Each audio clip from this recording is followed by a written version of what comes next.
You are the man now. Dog, you are the man now. Dog, you are the man now. Dog, you are the man now. Dog, you are the man now. Dog, you are the man now. Dog, you are the man now. Dog, you are the man now. Dog, you are the man now. Dog.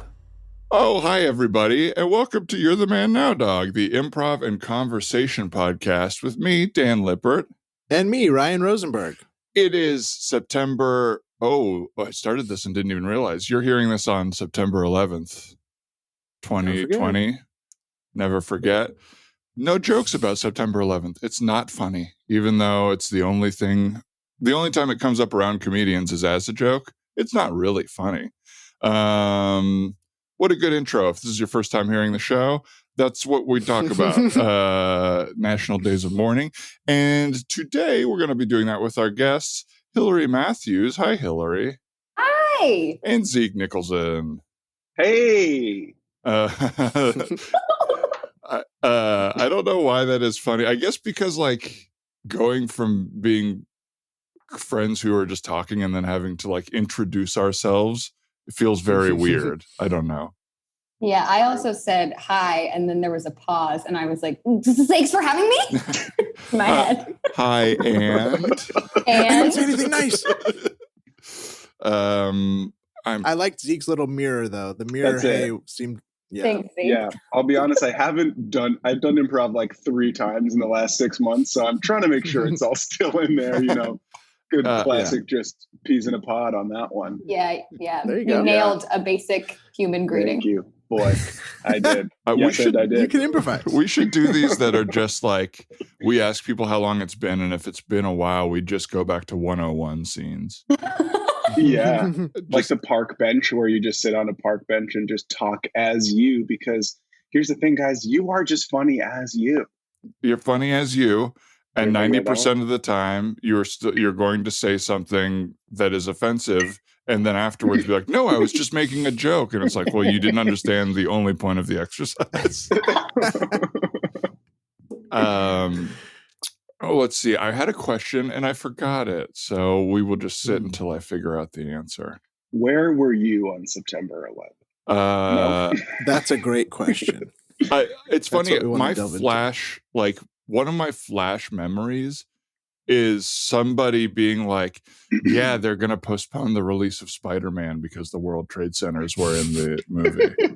I remember that very early on being talked about by somebody. Yeah. Isn't that funny? Too early, like second period.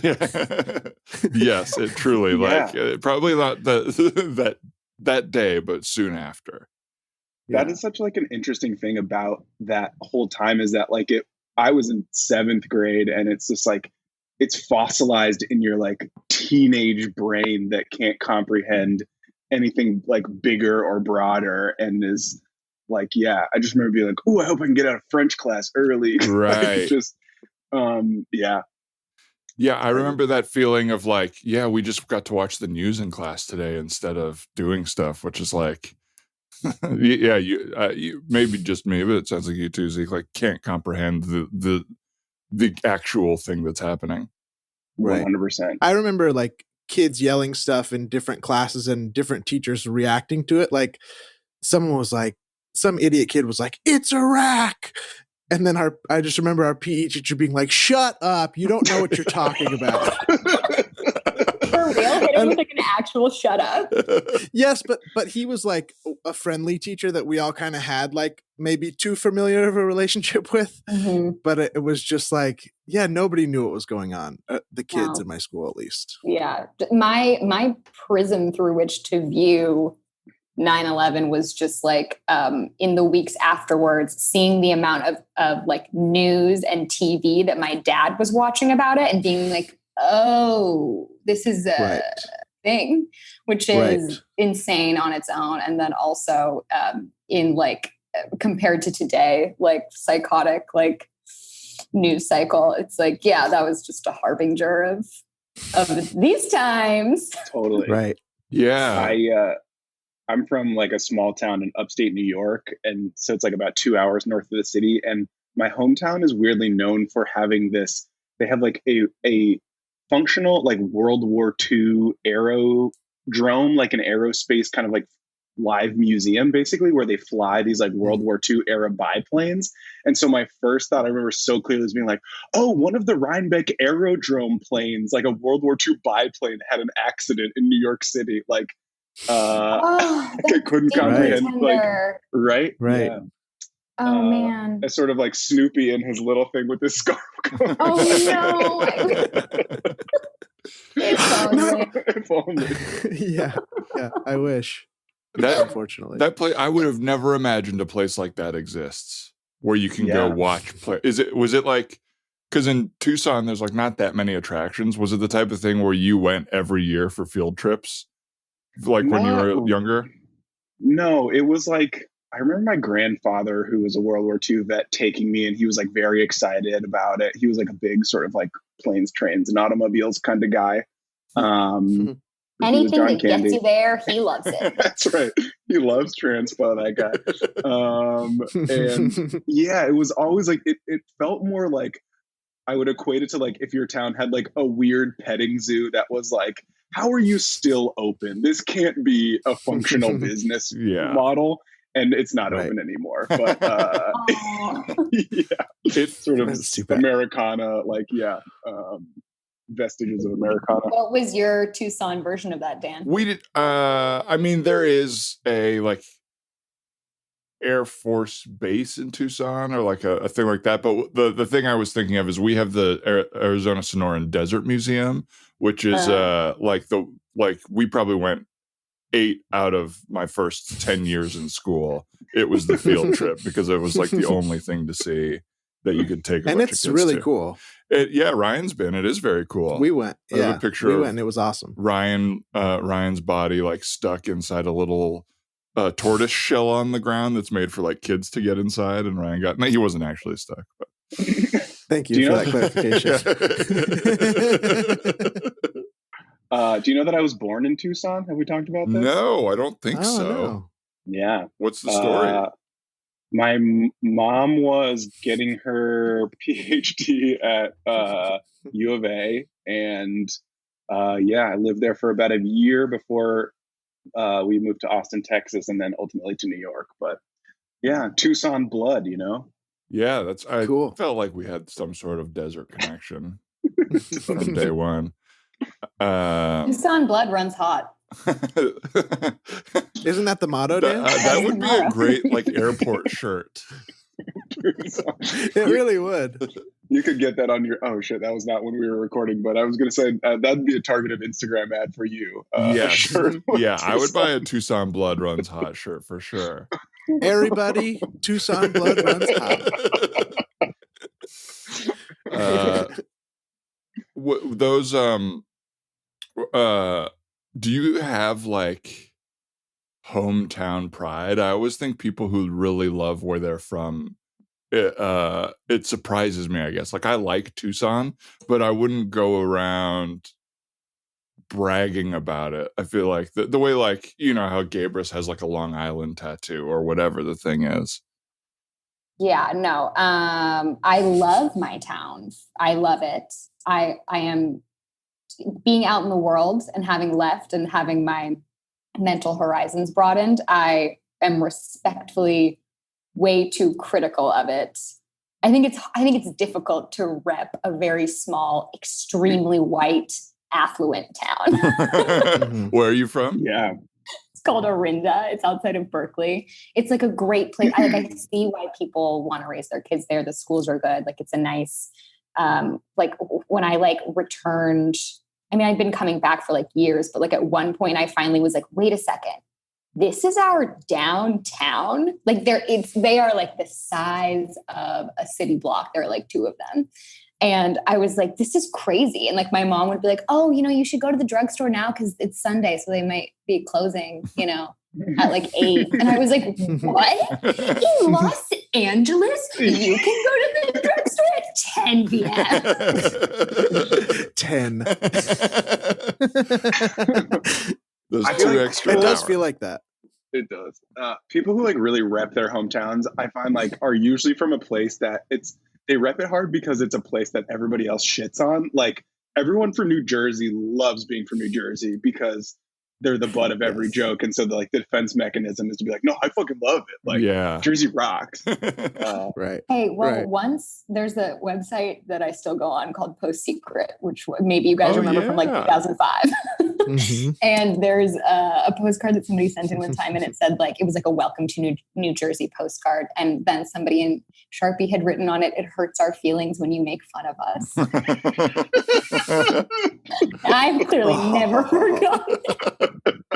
I love that. I love that's showing the undercurrent of that bold pride.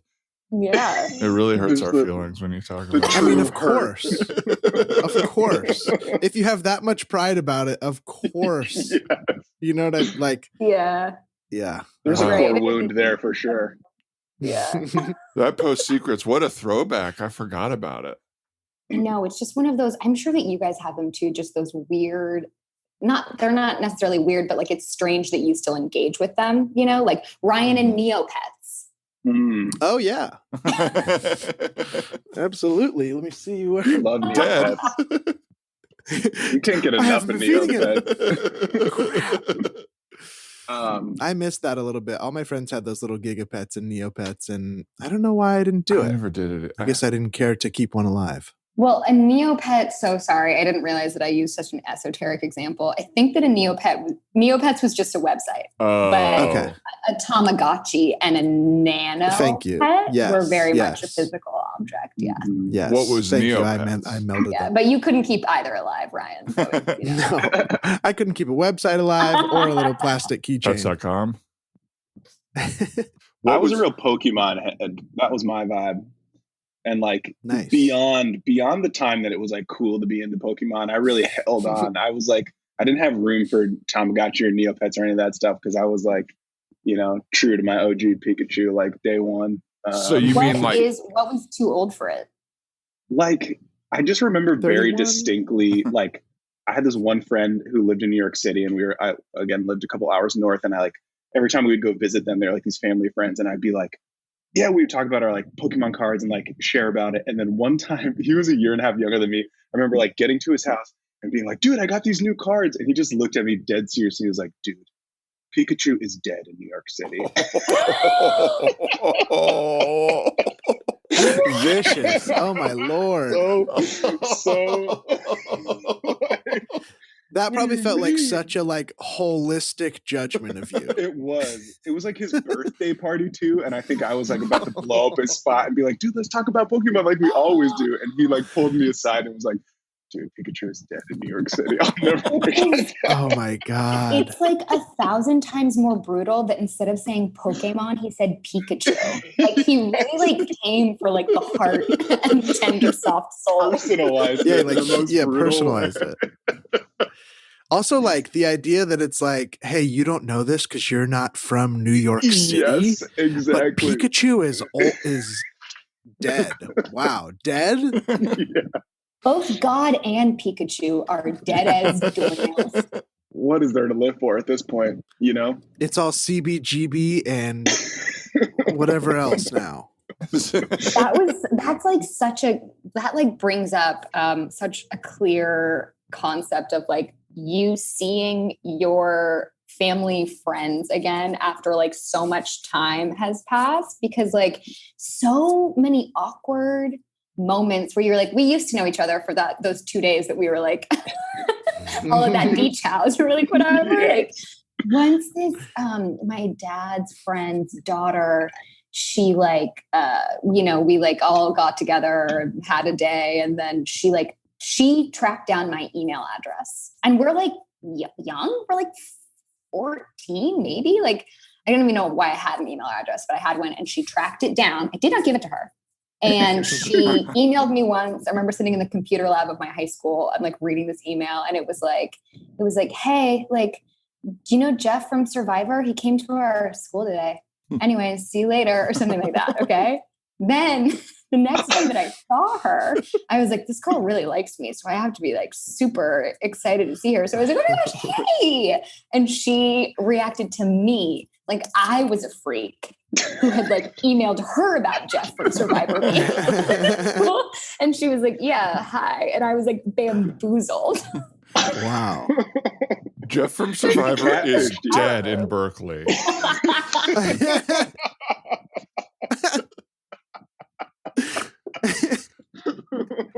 What do you think happened? Do you think she was embarrassed, or? I mean, here's one concept. I completely overestimated my own value to this person. That's probably the biggest one. But also maybe there just was like a lot of time that elapsed or something. Like, did you respond to her email? I have no idea. I would like to assume that I did, but I don't know. Maybe she was dissatisfied with your email response. Yeah. Well, I'm saying maybe she was like, "Oh, I'll do the first olive branch past the weekend," and she thought you were like, "Ugh." No, but there's just no way, because there's just no fucking way. Because I remember being like truly like shocked that I like greeted her warmly, and she was like way too cool for school about it. That hurts so bad. Yeah, so bad. It's just like a thing that you just remember for the rest of your entire life. That's fine. Yeah. I'm gonna try a scene here. Oh, was someone doing one just now? No. Okay, great.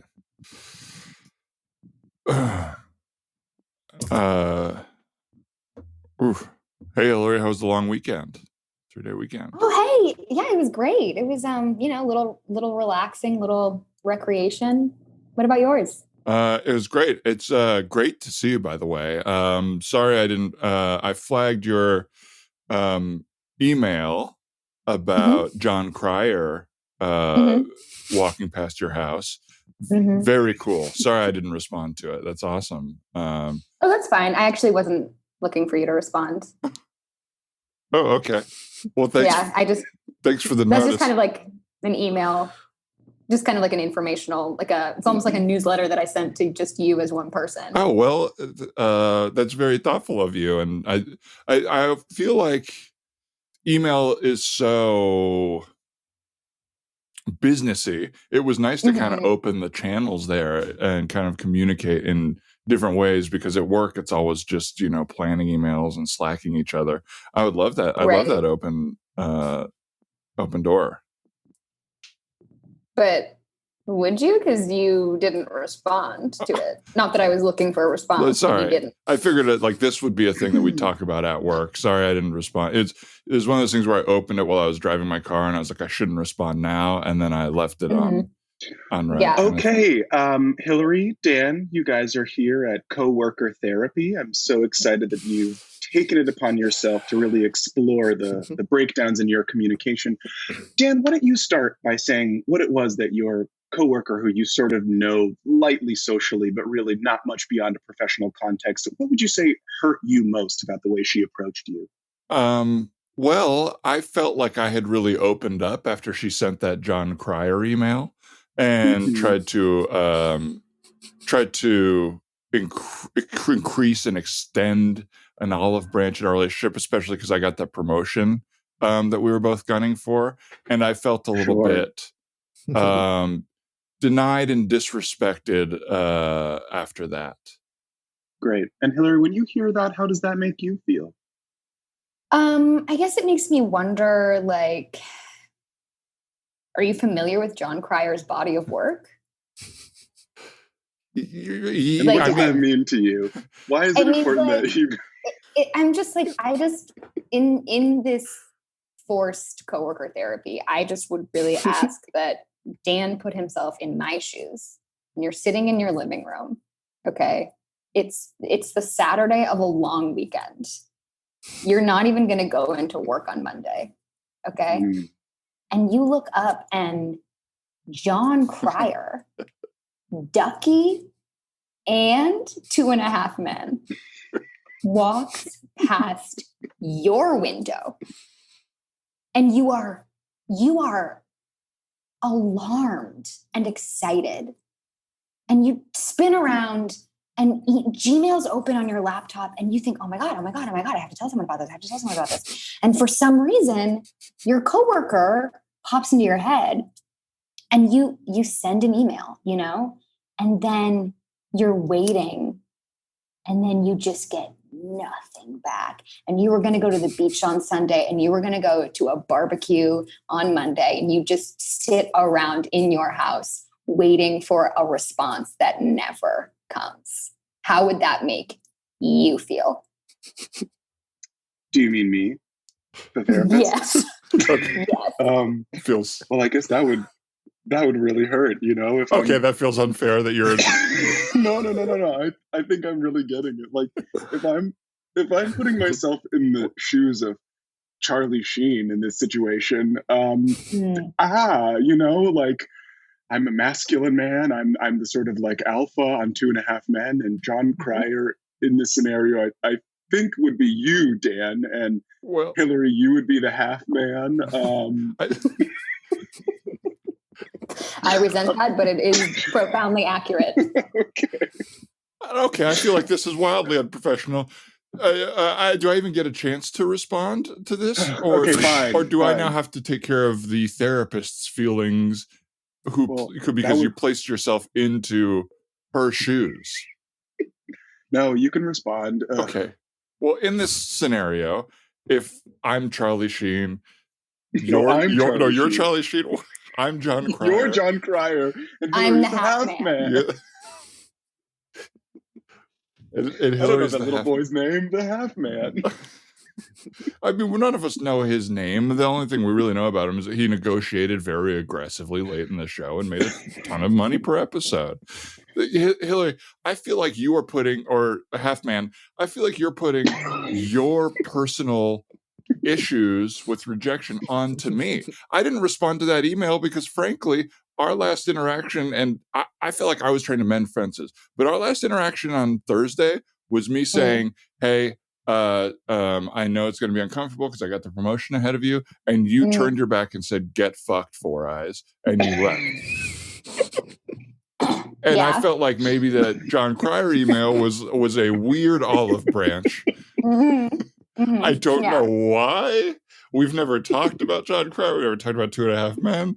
I had to Google John Cryer, to be honest, when you sent the email. Okay.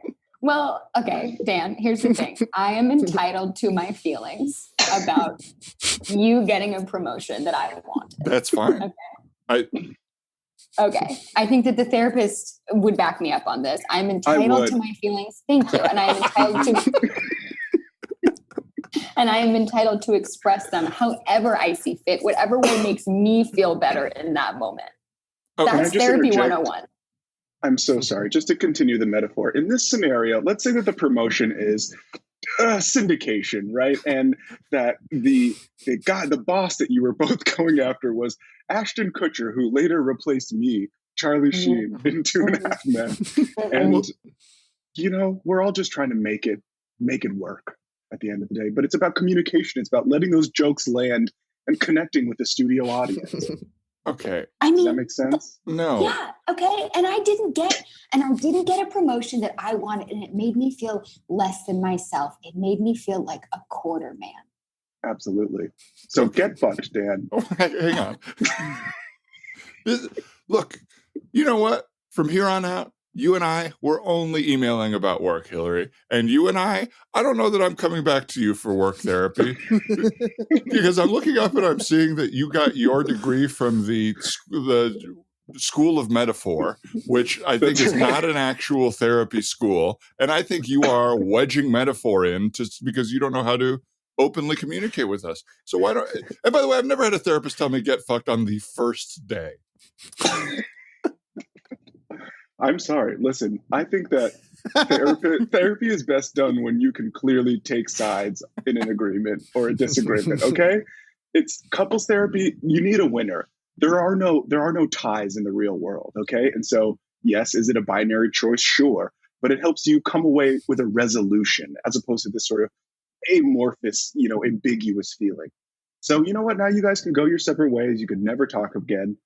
Dan, I hope you find what you're looking for. And Hillary, I hope you find somebody who appreciates you much Like, I haven't seen enough 2.5 Men to really work another metaphor. Clearly. Yeah. You're calling the session. We're 5 minutes in. I feel healed. I would like to talk about Hillary. By the way, 2 days after our interaction, Hillary texted me that Dean Cain was on her plane a few years ago. And I responded to that one. I said, oh, I figured Superman wouldn't need a plane to fly. And she left me on red. How'd that make you feel? That stupid ass joke. How'd that make you feel? Oh, me? Yeah. It made me feel pandered to. It made me feel like it was too little too late. You know, if Dan really thought that me emailing about John Cryer walking by my window was a weird olive branch after I expressed my feelings and told him, get fucked, Four Eyes. Okay. Then I didn't even hear the Four Eyes part the first time around. You're the man now, dog. Yeah. I didn't do it. What didn't you do? That worked You're the Man Now, dog into the conversation like Zeke. Right. Well, I'll just do it quickly for you. I would just like to say, as the therapist, you're both the man now, dog. And boom. And boom. And live from New York. and live from New York. Let's edit the rest of the scenes telling everybody this is SNL. It's quarantine and this is now what SNL is. Well, they said it, so I guess it is. Yeah, works for me. It's Saturday night and you're the man now. Musical guest, you're the man now, dog.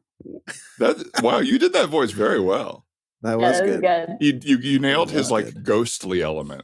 It's so ghostly. He does sound like a ghost of the studio at this point, right? For sure. Because he's dead too, right? So he is a ghost. Like he is. Yeah, Don Pardo is. Yeah, Daryl Hammond. And now it's Daryl Hammond, right? Yeah. What a funny like progression for him to go from like funny impersonator on the show to just voice of the intros. Right. Yeah. But is he impersonating Don Pardo? Or it's like its own thing now? Sort of, maybe. Yeah, maybe that's like a... I think he used to do it, and then maybe they were like, we can't have you keep doing this though. Like, it's too weird. Maybe something's a little untoward. Yeah. Right. He should do everyone as one of his different characters. Do one as Bill Clinton. Yeah. One as, that'd be nice. I like that. Sometimes it occurs to me in the middle of a scene that I've never worked in an office. And I'm like, my only office specifics You've never are worked like, in an office once in your entire life? no, because all my jobs were like service industry jobs. I couldn't be bogged down by the 9 to 5. Yeah. That makes sense. Does it appeal to you? Like, is there a small part of you that's like, I wish I had that? Not an inch of me. It's like it couldn't be more the opposite of what is interesting to me, I think. Yeah. Like the same thing every day feels very difficult for my brain. For sure.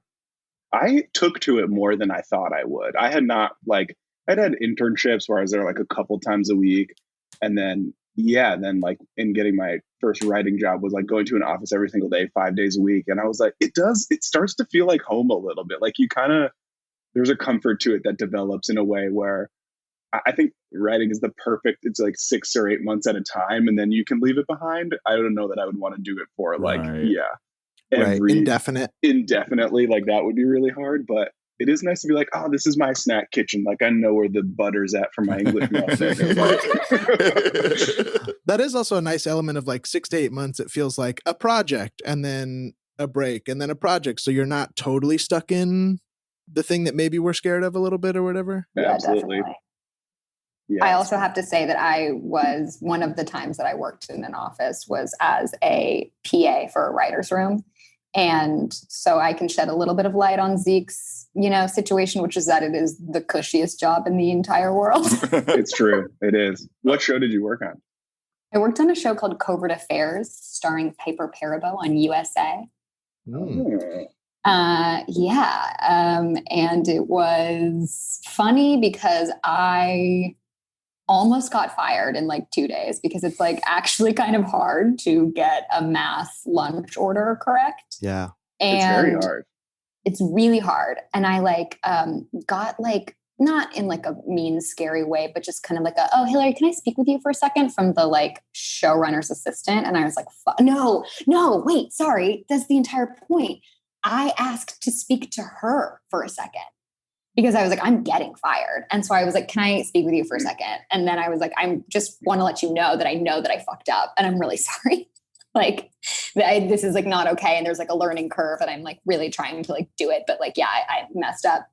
And later on, she told me that I like completely took her by surprise because she was like, I was going to have that conversation with you. And then I like didn't like, totally caught off guard because she like did it first.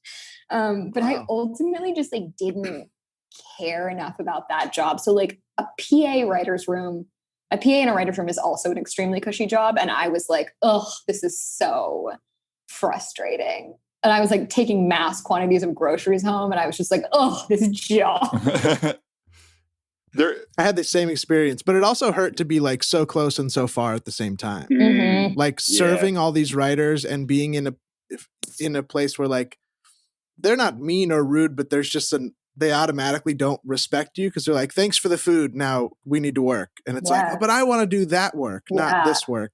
And that was really hard for me. Like, what show did you work on? I worked on a few. I worked on Smallville, the Superman show. And then just for the last season, it was great. Oh my Everybody God, there I was want to super know nice. Fucking everything. Tell me everything. It was great. I got to meet. Smallville is my what's his other name? Pokemon. Oh, really? Oh shit, that's right. Yeah, I got to meet what's the Superman guy's name? Tom Welling. Tom Welling. That's right. You know, Clark Kent. Yes. Now, and then I worked on Save Me, which was like an Anne Heche show, and then like a Sundance show for like 2 minutes. Was there any talk on Smallville about the actress that's in The Vow? Yes, yes, that was my follow-up question. Oh yeah, Nexium. Right. Not really. I remember like after I left, I saw something in the news or whatever, and I was like, whoa, that's the person who worked on this show. But no, it wasn't, because they shot in Vancouver, so we didn't really, but the writer's office was in LA. So if you weren't like on the video calls, you just had no interaction almost. So it was a cool job in that way, and that like we were just our own office and nobody was ever on set. They had to like fly to wherever. So our office was like more office-y and less production-y, I guess. Mm-hmm. But Zeke was hoping that you would be like, oh my God, yeah, that one time that I interacted with her, I'd forgotten about this. She branded me like a hot iron. It's so crazy. It's like, are you guys watching that docuseries? No. It's fantastic. If you're not, it's on HBO. They've just done 3 episodes. It's so interesting.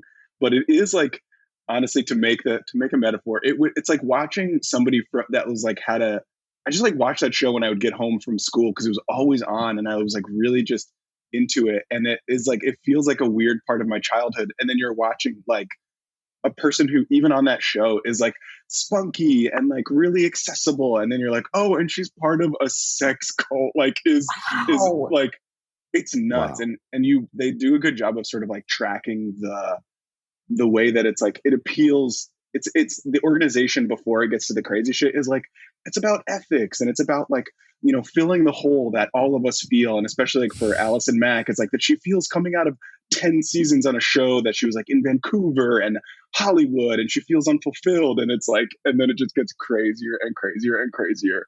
But I'm so like, I just want to know everything about it. It's crazy. I recommend it. What do you think? Yeah, I'm definitely going to watch that. Why are cults so fascinating? Like, because there's so many documentaries about them, and I've watched a ton of them. I finally, like, I think burned myself out on them because the arc seems to be the same on all of them. That's true. But, like, what is it just because everyone seems so weird or because they seem so normal? Is it like, I could never do that? Or like, it's gotta be both, yeah. Right? You're like, it's like a there, but for the grace of God go I. But really, it's actually you being like, oh my God, I would never I would never do that. I would never go. You know, it's like you feel you also feel like you feel safe sitting on I your think that's couch it. in your Right. cult. Right.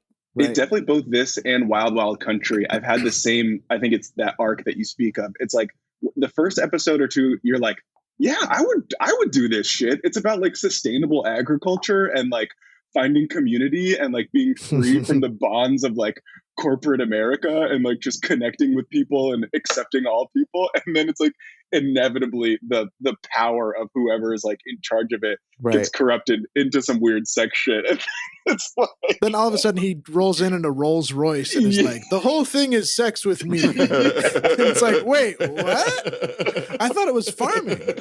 Now, Ryan, did you just say in a Rolls Royce or on a Rolls Royce? I think maybe either one. And that's really compelling.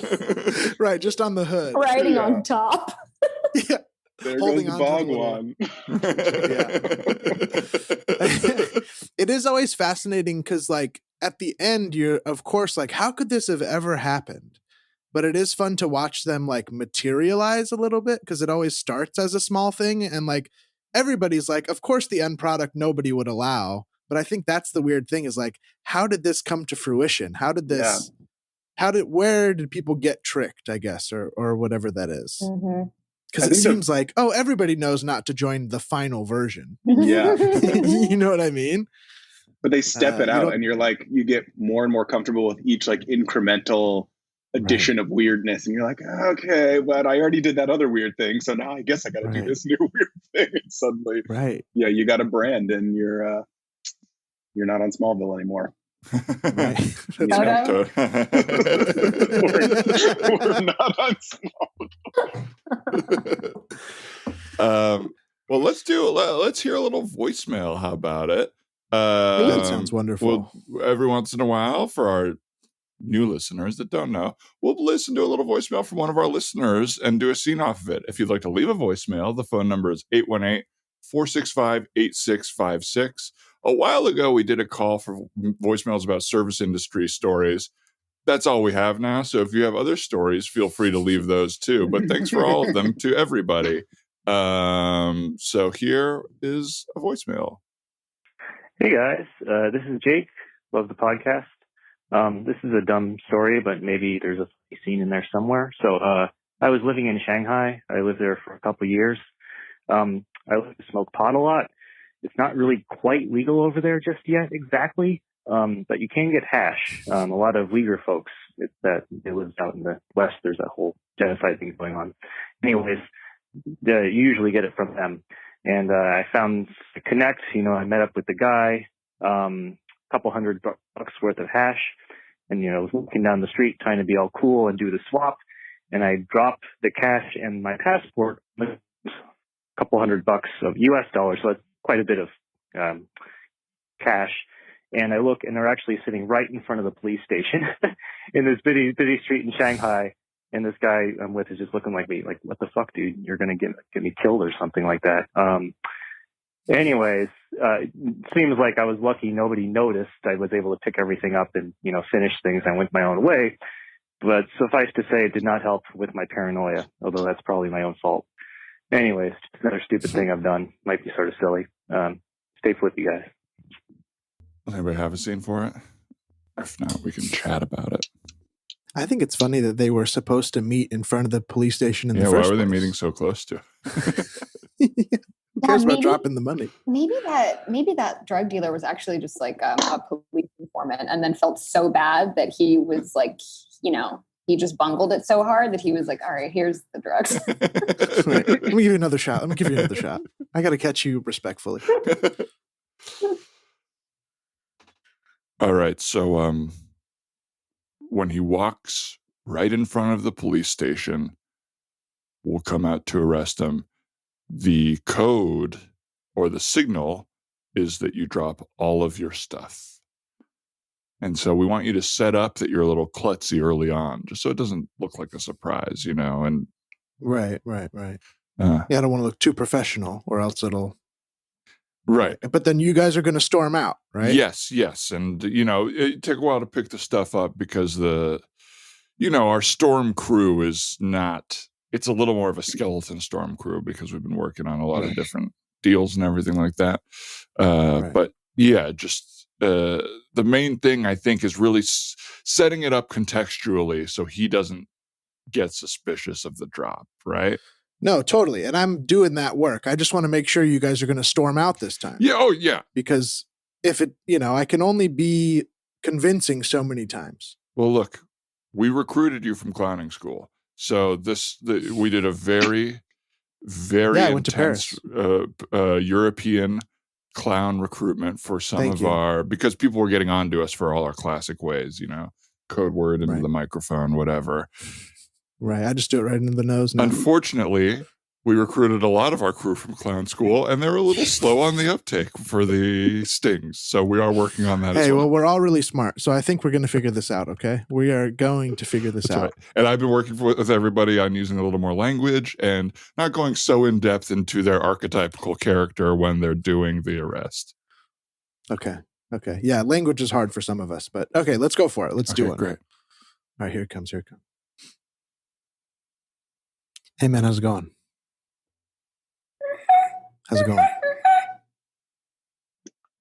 Good. How's it going? You want to do the deal? Let's do the deal. Yeah. Can I get a pound of hash and a half pound of the what else you got? Yeah, you can get that. Yeah, hang on. Let me just go into my bag here.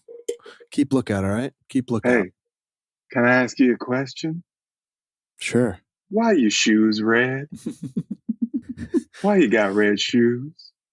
These are just fashionable. That's all. They're fashionable. Let me pull out the hash here. Pull out the hash. Excuse me. Sorry, it's too loud. Can I get a? Oh God! It's falling out. Oh no! It's falling out of the bag. Oh. I'm slipping on it. I'm slipping on it. Wow. Okay. I like this. Okay. I got it. Okay. Yes, I'm killing. Yes. Wow. It really looks like you were going to fall over, but then you didn't. That's right. I'm glad you noticed that. I went to. Let's do the rest of the deal. All right. Can I get a half pound of ground turkey? I know what you mean. Absolutely, you can. Absolutely. Okay. Half pound of ground turkey. Absolutely. Yeah. Hash.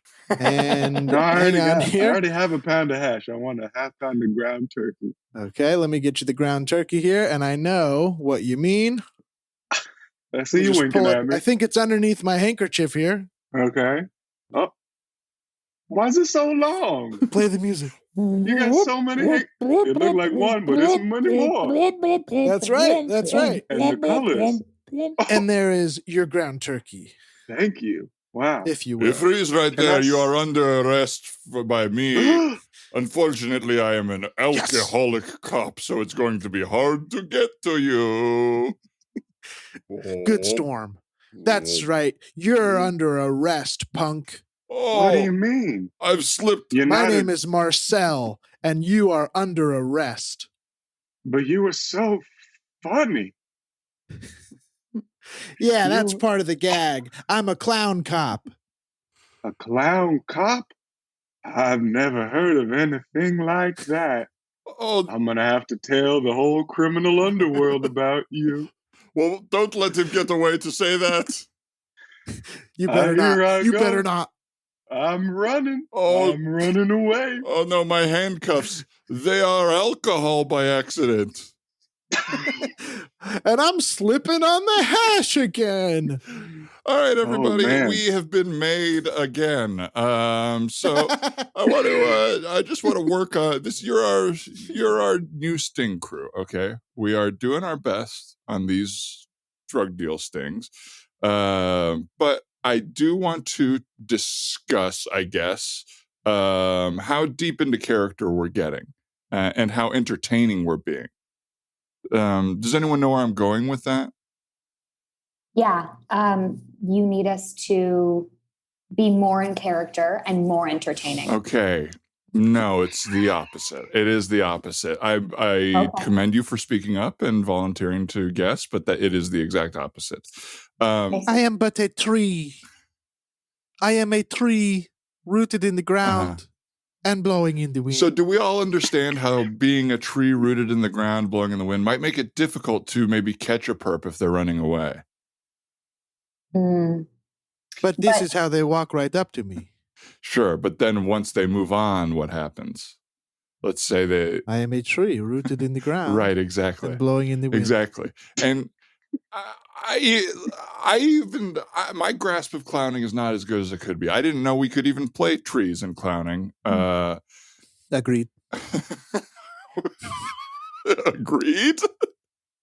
Your grasp of clowning is not up to snuff for this crew. Okay, look, we're doing our best here. I will say we've been trying to mix the creative arts and law enforcement in several different ways because we are a little too...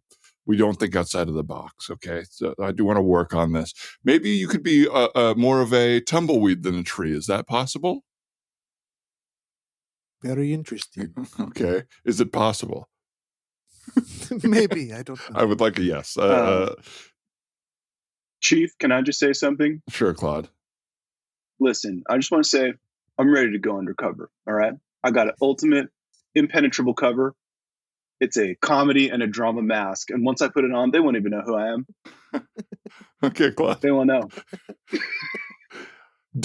Can I maybe discuss with you what potentially, if someone was doing a drug deal, they would probably want to see the person's face that they were doing the deal with so that they could tell the difference. Does that make sense? Or they could tell. I mean, it makes sense, but at the same time, it's like, how am I going to show the breadth of emotion that I got inside of me? You know? Look, I'm up, I'm down, I'm happy, I'm sad, and everything in between. I am noticing like a thread of a lot of the people that went to this clown school in Paris. You're all kind of from, it looks like upper middle class families, West Coast, kind of San Diego, Orange County families here. Danbury, Connecticut for me. Okay, sorry, the opposite coast. You nailed me, OC for life. Yeah. That's a weird little tattoo. OC doesn't really have a notable shape that you got there.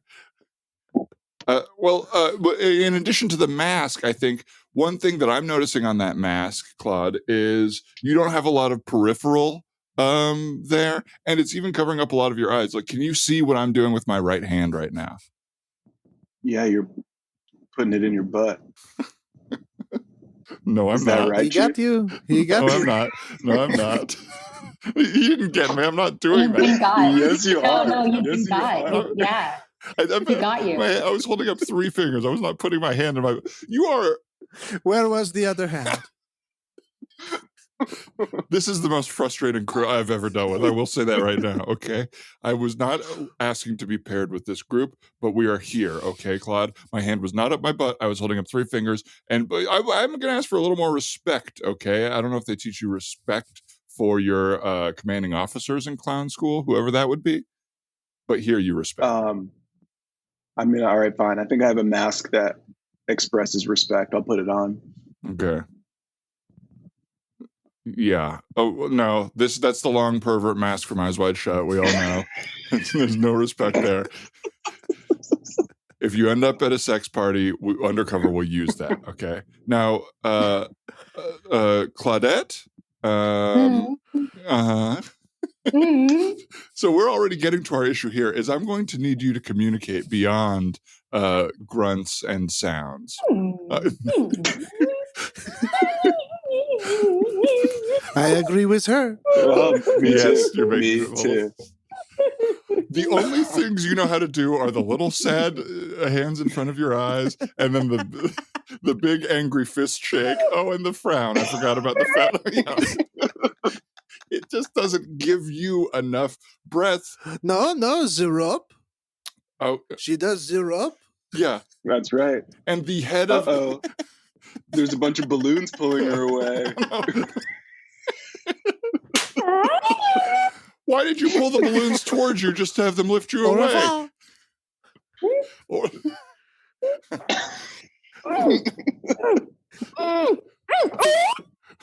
Yeah, those are the same imaginary balloons that got you shot by the head of the Arturo crime family, okay? You were not able to escape or capture any of them with your rope. Yes, yeah, we were all a little sad you got shot and we got away. I do feel that way. You're the man now, dog. That was wonderfully visual. That was great. You leaving the box. That was yeah. great. Anyone who's just listening to this, wow. I mean, get fucked for Get us. You know, if you're just. If you don't want to get fucked, you can always go to patreon.com/you're the man now, dog, and become subscribers to our Patreon. If you do it in September, which is our 1-year anniversary month, you will be able to sign up for a free mask with our logo on it, which we'll be putting signups for and mailing out. I'll tell you what, as soon as possible. So feel free to join. We're also putting up special episodes every Friday for our higher tier patrons, episodes especially for them. We just released our Paul F. Tompkins and Darcy Carden episode last weekend. We've got plenty more coming this month, so check those out. That's my little mid-episode promo, or 3/4 of the way through the episode promo. Beautiful. How'd I do? That's really Really. good. Thank you. Really nice. All the info. Thank you. Zeke, and I'm sorry to leave you out here, Hillary, but you can join the conversation. Is it going to be about basketball? I really miss playing basketball. I do too. Yeah. I've missed mostly playing one-on-one with Hillary in the backyard, you know? Yeah. Mhm.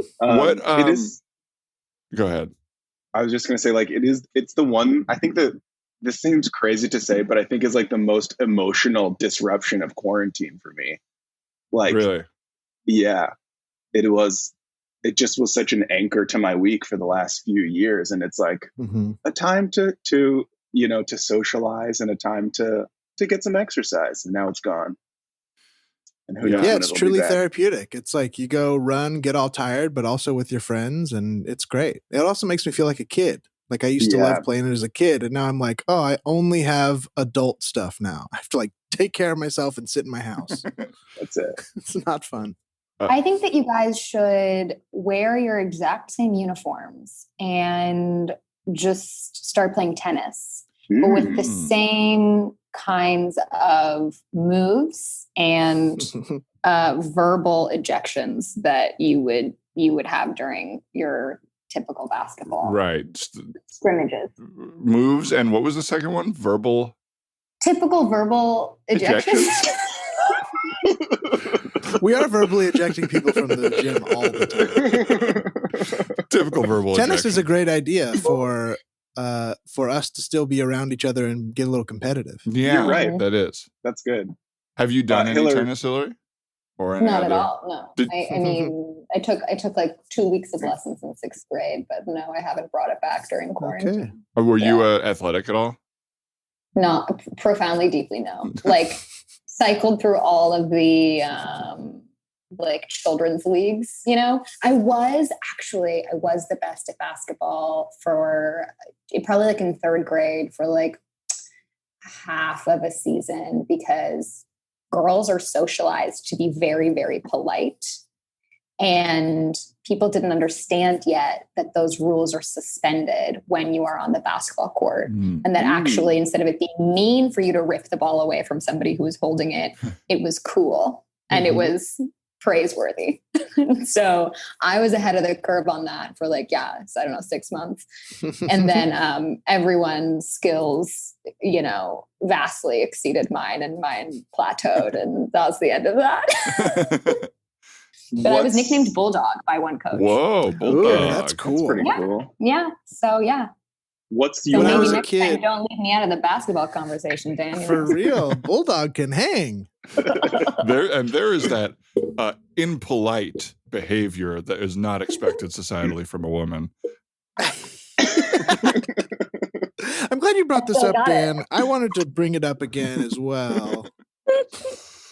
When I was a kid, I don't know why I thought this was important, but I was like, what tattoo would I get if I were to get a tattoo? And the thing I always landed on was a bulldog. Oh, Really? I just thought that would be cool, like tough and cool, I guess. I was like, just a bulldog right on my arm. And I'm like, so not that personality type. So it would feel really sad. But maybe if it was like a lazy bulldog. that would yeah. work. I think I a don't know. bulldog. I think you could pull it off. Yeah, I'm with Hillary. I think a bulldog tattoo would be Thank you. awesome on you. Thank you. I was very, very, I almost I really wanted to go to Georgetown University, whose mascot is a bulldog, and that's it. That's my connection to bulldogs. I love it. Hoyas. I Hoyas, baby. do feel like they used to, like, because in your mind you were saying they kind of had a badass mental, like a connection, Ryan. But like now I think bulldogs have come around with like Instagram and like internet cuteness, and they're kind of like one of the more cute dog accounts you could follow. Yes. That's True. my association with a bulldog. Yes. Did you know that bulldogs are, in order to get them looking the way that they do now, they are so inbred that they cannot be birthed naturally? Oh, No. really? They're Yeah, what, their C-sections? heads and shoulders are too big. So when you have a bulldog mommy that's pregnant, she needs a C-section. Isn't that Wow. nuts? Oh my God. You know, I used to follow an Instagram account that was like Wrinkly Pups or something like that. And like you know how the internet will take to doing things that are satisfying for people, and, you know, like cutting soap with a wire or whatever, these like weird things where we see them and we're like, yeah. And so these people, I think they would like take their bulldog puppies and like pull out their like little furry rolls and kind of like moosh their faces. And like, it did start to feel a little icky to me. Like, felt like a little voyeuristic in a way where I was like, I don't know about this. I feel like once you know that something is purely for views, it lost any sort of like magic that it had. Like, oh, you're not playing with the bulldog. You're doing the like 115 face stretch. You know what I mean? Yeah. Like, as soon as I realize that somebody is cutting soap for my viewing pleasure instead of just like their pure desire and schedule on a Wednesday, I'm out. Yeah. Like you're more about the purity. Yeah. I mean, same with art. It's all the same for you. yeah, that's right. I love it. I used to follow one of those things that was just called mixing paint. And they would just squirt like several different kinds of paints and slowly mix it. And you just watch all the different colors that happen. And it's very cool. Yeah. Why did you stop following them? I got a little tired of the mixing of the paint.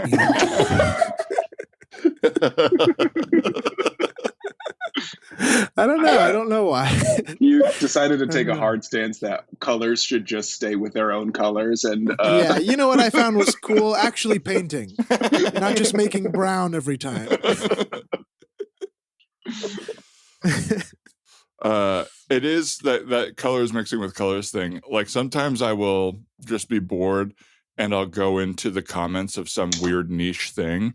And it's crazy that every single like element of the internet has its own section where they get into arguments about like politics and racism. Like someone, no matter, it could be a little club of smushing bulldog faces, but somebody in the comments will like say something racist and it'll like throw the whole thing off. And it is insane that that is what the internet is. Wow. Yeah. It's almost, you almost have to hand it to them. I don't know how you figured out something racist to say about humans on this cute video of a bulldog puppy, but you did it. It is like that tendency. It's just like that. I think there's, hopefully none of us are racist here, but like there is it's like you understand that like this very human like drive towards like entropy and chaos of like what happens if I just throw a grenade into this barrel. And so it's just like people being like knowing that they have the power to just like create a storm and then just like sitting back and watching the world burn. We've all wanted to do that in some way, And with the internet, you don't have to actually be there for it. You just go like, oh, let me piss all these people off and still just be in my house. Yeah. Mm-hmm. There's like on my couch, looking at my window, waiting for John Cryer to walk past. Oh. Hi, Hillary. Did you guys see that news item about Matt Gaetz that, is he a senator or a House congressman? He's a House rep. He said something about John Cryer, then John Cryer had to defend his work on 2.5 Men. Yes. Yeah. It's a wild I assume world. that's why Dan brought him up, but it'd be so funny if he was like, no, what's this? I don't even know. That must be why John Cryer was somewhere in my mind. But this happened, I mean, time feels impossible now, but I feel like this happened like 3 days ago. So yeah, I saw it on Twitter back and forth. Like, yeah. Yeah. I was really disappointed when I read it because I felt like the bad Floridian politician bested John Cryer Well, in the end. It's in a way, I didn't see the whole thing, but it's like John Cryer was like, you brought up whatever Nazis on stage, like whatever the point John Cryer made was. And Matt Gaetz was like, does anyone even watch John Cryer stuff? And it's like, I noticed you didn't respond to the thing about how you interact with Nazis. Like, yeah. But instead, John Cryer took the bait and was like, oh, nobody watches 2.5 Men? Or he was like, 2.5 Men fell off after Charlie Sheen left. It was. And he was like, is that why I got an Emmy afterwards? Right. Pretty disinterested in your first thing all of a sudden. What happened to the Nazi stuff? Now we're just talking about how good you are at acting? What's going on, man? What are you here to say? Well, me and Ashton Kutcher won an Emmy in this political argument. That's my And he is like so hot. Agree? Agree. What do we think? One more voicemail? Yeah, let's do one more voicemail. Anyone has a scene on John Cryer poning somebody? No. I'll save that for later. Fiction, that's for my private. Right, I'll be writing that later. Whoops, I played it too early. I'm going to try again. Hey, Dan and Ryan and guests. This is Seth from Nashville. Big fan. Love you guys. I've turned so many people onto the Teacher's Lounge, and now I'm working on getting them on the dog man dog. So service industry stories. I worked for a time at a Nashville, like, fine dining-ish Italian place. And we had this back room that was very separate, kind of sequestered from the rest of the restaurant. I was working back there with another server, kind of splitting everything up. And we pretty much just had I had a massive bachelor party, and then she had a massive bachelorette party. And the most horrible possible outcome happened at the end of their meal. Everyone was completely wasted, and the two parties combined at the prodding of, like, the bachelors and bachelorettes that the bachelor and bachelorette should do body shots off of one another. So yeah, just fine dining, like not like white linen level fine dining, but pretty fine dining. And they're like taking turns lying down on the bar top and taking shots out of each other's belly buttons. And it was just a nightmare. It was the worst possible thing. So, yeah, I just thought that might inspire something of, two massive storm systems coming together and wreaking havoc. And oh shit, I'm burning my omelet. I gotta go. Love you guys. Bye. I'm burning my omelet was how that ended. I love making that call mid egg fry. Yeah. That's hilarious. Yeah. It is, like, funny. I mean, obviously the fine dining part, but also I feel like the bachelorette party vibe is like, yeah, you get a stripper or whatever in the, like, broadest version of it. But I don't think you do body shots off of, like, you don't, like, get into the part where it's becoming like a potential romantic interaction, right? Or am I crazy? You're certainly not supposed to. I think that's what's so funny is that, like, those things are usually, I don't know about the real world, but my cultural conception is that it's like, oh, a bachelorette party. Ooh, a bachelor party. But, like, the idea of these two drunken firestorms meeting, the like inebriated yin and yang. It's like, it's a really fun idea.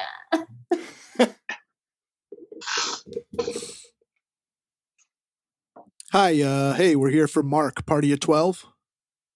Okay, Mark, party of 12. Yes, we have your reservation, and this is the bachelor party. Awesome. Yes, it is. Yeah, I have the 11 guys waiting outside. Great. You don't want to see them in here. Hi. They're raring to go. Okay. Hi. Sorry to interrupt. Hi, it's Kelsey, party of 12. Oh, Kelsey, party of 12. Then that's the bachelorette party, right? That's right. I've got 12 girls outside, and 11, and they're fucking wild and ready to rumble. And Whoa, so, that is crazy. I'm here with 12 hot guys having a bachelor party. No fucking way. When are you getting married? Tomorrow, babe. Bitch, me too. Hi, I'm the manager here. Let me just, we're going to set up your tables. And I'm just going to quickly ask to speak to Dan. Dan, if you could just step aside with me. oh, yeah, sure. The manager asking to speak to someone else is unusual. It's usually someone speaking to the manager. Yes. Anyway. Yes. Well, if this situation calls for it, we cannot let these parties get involved with each other. Do you understand me? Should we just make it one big party of 24? I'm sorry. I love Excuse me, that sir. idea. I was trying to speak to my employee in private. Yeah, no, and I was just speaking to Kayla, was it? Kelsey. Okay, I was way off. Well, it's going to be one big party of 24, and we're just going to roll together. I'm sorry, but my manager just informed me that that's actually not possible tonight. But why? Has this happened before? Yes, this has happened before. Haven't you ever heard? Haven't you ever heard about the reason that there's the giant hole in the wall? No, nobody ever talks about the hole. I've always wondered. Really? You've always wondered? Yeah. Hey, we just noticed a big, like, sort of indoor-outdoor space. Is it cool if we just sort of take that? No, that's actually not a passageway. That is a mistake. That happened in 1980. My guys are playing around in there. I mean, it's fully open. Whoa, yeah! It's on both sides of the wall. I'm inside, I'm outside. Oh no. Okay, this is not I mean, they don't right. they seem look, what are the odds it's going to happen again? They seem relatively harmless. That one guy's just excited jumping between two different temperatures, I guess. I don't even know. inside and outside. All right, you can you know do that what? anywhere with a door. I don't know why it's so unusual to him here.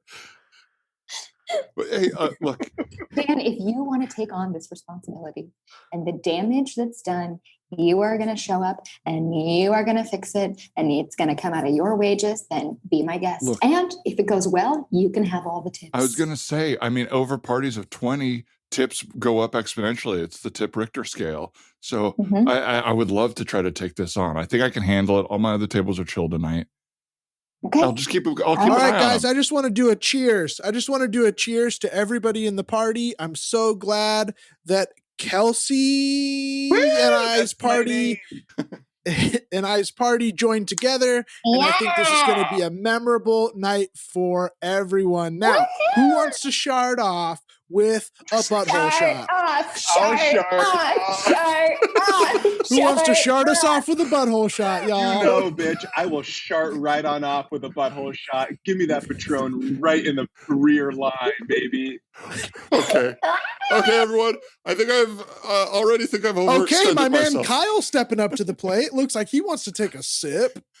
Just everybody, before I serve all these shots, I just want to clarify.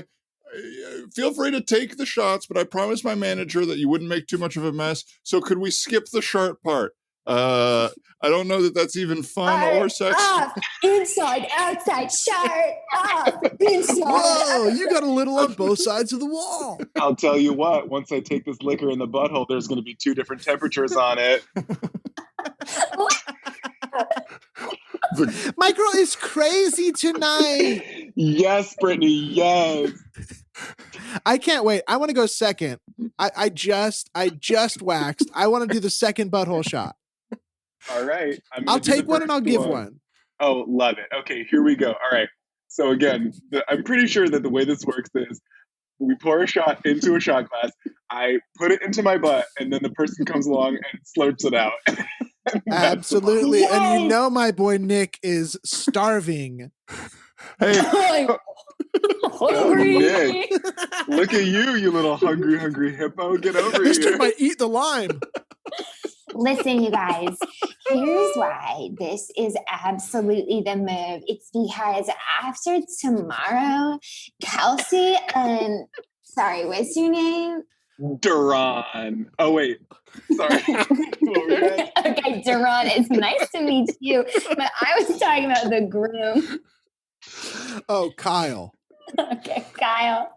But Duran, you and I are going to talk later. Yeah, we are. after tomorrow.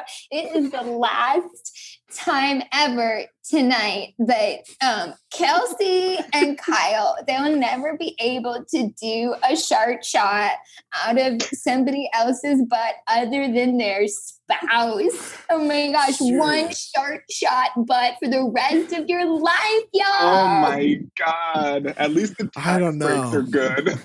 And Monica, I don't know. Monica, just real quick as you were setting them up for the shark shot, you haven't even had a drink. I know you hit your head on a stop sign when you were sticking it out the window of the limo. Are you okay?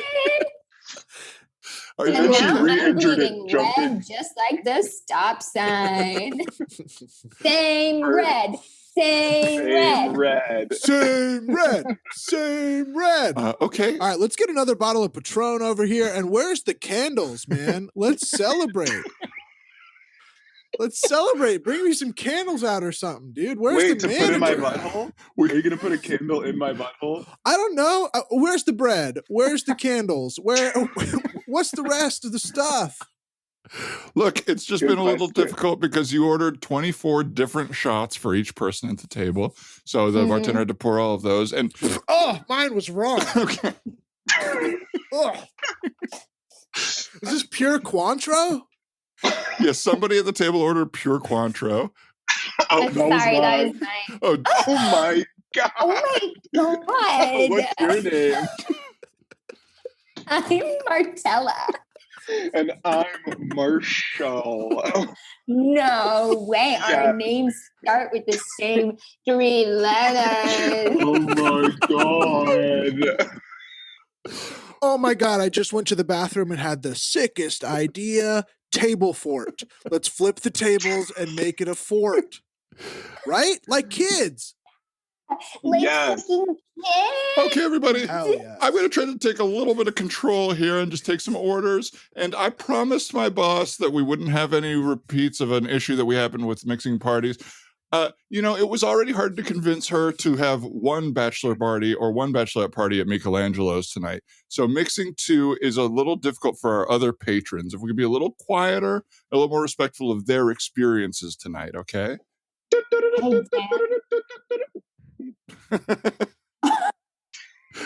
Dan, excuse me, could you shut up for a second? I think there's a news bulletin.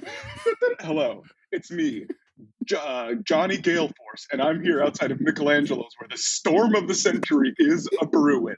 We've got a bachelor and a bachelorette party set to combine, which will create an energetic output of a 5.7. That's right. Stay inside, folks. Back to you inside. Oh my God, 5.7 what? 5.7. Damn, girl, I've never had a connection like this with anybody. Do you want to get married tomorrow too?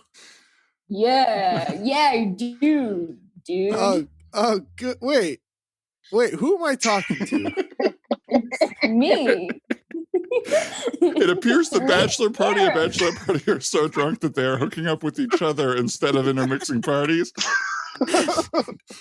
Devin? Thanks for the report, Gale Force. We're back here in the studio where we are getting reports that even though they mixed parties, the bachelor party is now hooking up with each other and the bachelorette party is doing the same. Now, we of course are worried about the 5.7. Are people taking note to stay inside their homes, or are people evacuating over there, Gale Force? That's right, Gale Force. You know what? Thank you so much in studio. It's hard to tell at this point. It looks like we're seeing rush of people going to Walmart, buying water, buying rice, hunkering down for the long haul. What's really dangerous is this thing could explode if they pass a drunk point of no return. Now, was that a rush of people or Russia people, as in Russians? That's right. There are people from Moscow rushing on by trying to get supplies. A lot of Muscovites are getting in the mix here. Back to Excuse you. me, I'm sorry. Can I get past you guys? I bought all of these candles from Walmart. I know you're doing a news report. Can I slide past? Yeah. Sorry, miss, can I interview you about what you saw in there?